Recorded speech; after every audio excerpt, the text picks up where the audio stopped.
Okay, I spend a lot of time following cars. I love cars. I shop for them mainly as a hobby.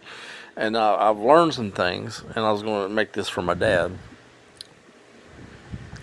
There's a lot of ways to look at the car industry or the business, not the industry, the business. I mean, used cars mainly. I don't know everything, but it's what I'm learning. Uh, my dad thinks it's better to buy local. Well, the selection's not as good, and it's going to be a little higher because they move less volume. Just plain and simple there. But my dad was talking about, well, why is people trading cars in? There must be something wrong with them. Well, it just depends what price range you're looking at, Dad. People go to lots. I'm talking about when they do trade their car in, most of the time they're trading up. You don't trade even, you don't trade down. So how does this market work? Well, the big lots, when people want a nice car, they go to the big lots. I'm talking about Chevrolet or not used car lots. And then they take their car that they're wanting to trade up. See, they're driving a $3,000 car or $4,000 car, and they want a newer car. Now, these big lots, they have new cars, but they have used cars, but they're always more expensive. So when somebody takes a $3,000 car, they take them to these big lots to get a 8,000 or a 20,000, something newer.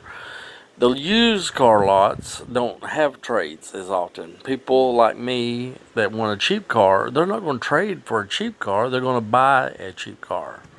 Buy a cheap car. Why trade something? It happens sometimes. You might just want to trade even or somewhere around there. But what I'm trying to say, how this works is, I thought about it. I just think about stuff. Eventually figure things out. But the big lots take a car that someone wants to trade up, a lot up. They're tired of driving their car and they want something newer. Well, when they do that, the big car lots, take it in on trade and they dump it. They're not going to put it on their lot. They're not going to put a $4,000 or a $3,000 car and they take it to the sales. Okay, all those cars, lots of them, and there's just there's car sales, and there's different prices on those, but most people, well, I mean, the way it works, I think, and I've heard a lot about this. I mean, then the car sales have all these cars. They'll have a $2,000 car on, or way on up though. There's probably nicer cars too, but the used car lots go and purchase these cars that the big car lots have dumped off. So then they stock their lots with these trade-ins, that people have taken care of. I mean, a lot of them aren't, but a lot of them are, and you just take a chance on those. But what I'm saying is, most of the car lot people, they just buy them real cheap, and then they put them in their lots, and they're marked up. Some probably double most of the time. They'll buy a car for 1,500 and sell it for $3,000, and that's how they make their money. But now here you are going shopping on these lots. Someone like me wants a $2,000 car. You got a lot of selection, and you're not going to have that in small towns.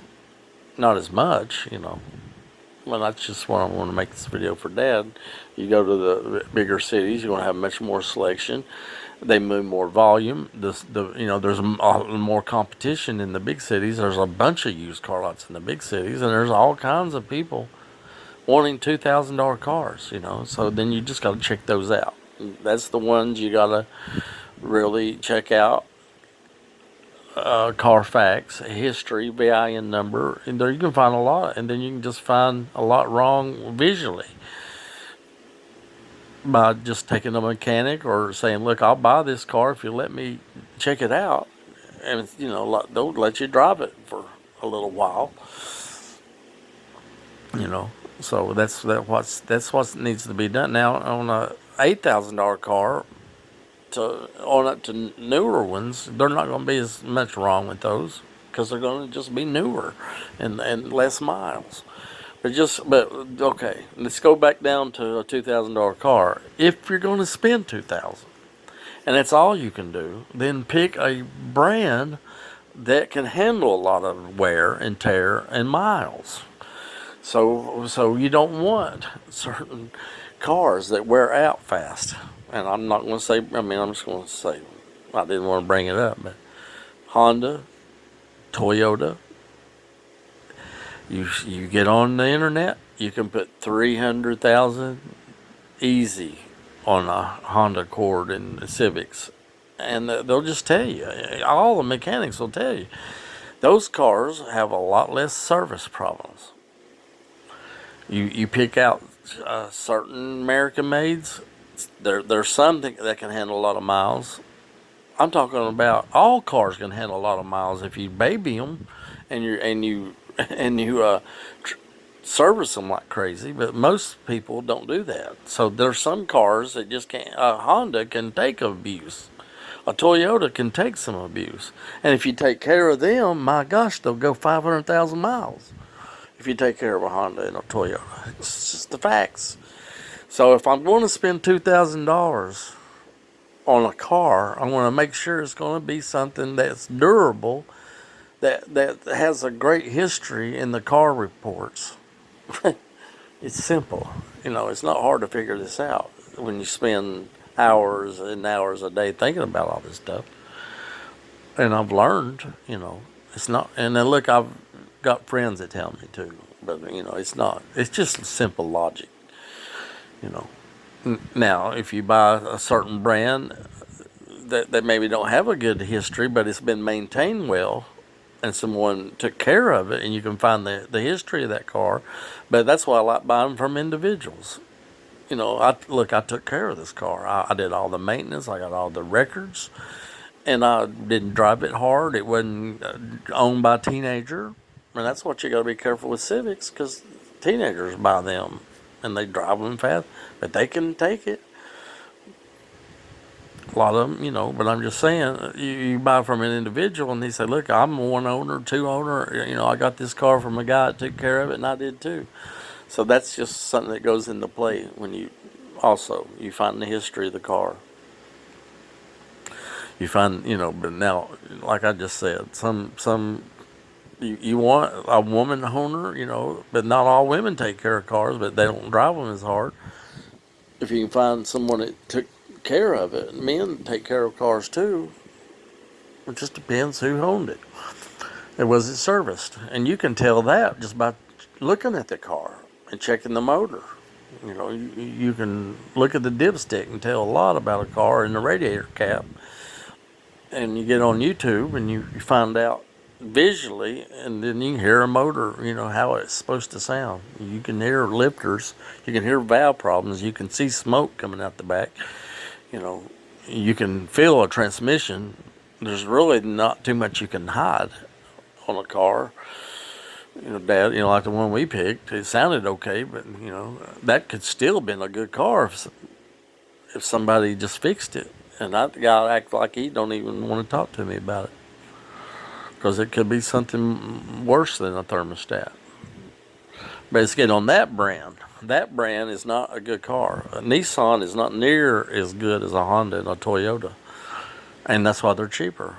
Hondas and Toyotas hold their value more, and but you can still get them reasonable when you get one 10 years old or 15. Even Honda and Toyotas come way down then, but you're going to have a car that's going to be better. A 15-year-old Honda will still be tight. It'll still run good. It'll still be almost like a new car. And Lexus, same way. That's why I wanted that you look at this Lexus. And I'm going to try to keep this under 10 minutes. I could go on, but I just wanted to let you know how the trading goes on the lots. All the $2,000 cars are dumped down from the big lots, and people trade them in mainly just to get a better car. They want a newer car, and there's not. Dad, you mentioned whether there's something wrong with it because they're trading it in. Well, it could be, but most of the time they're just wanting a better car, and those big lots don't want to put a $4,000, $3,000 car, and they just take them to the sales. See, because the way they work, they're gonna look. They make money a lot. Those big lots on trades. It's everybody makes money. It has to, you know. But I'm not going to get into how big lots you can't Jew as much. You know, on a newer car they can't come down that much. Right, a used car business is different. There's a lot more room to get people to come down because most of those people really mark them up. Like Todd Ford or anybody, they'll buy a car for 15 and sell it for 3. So there's a lot of room on those cars they'll come down.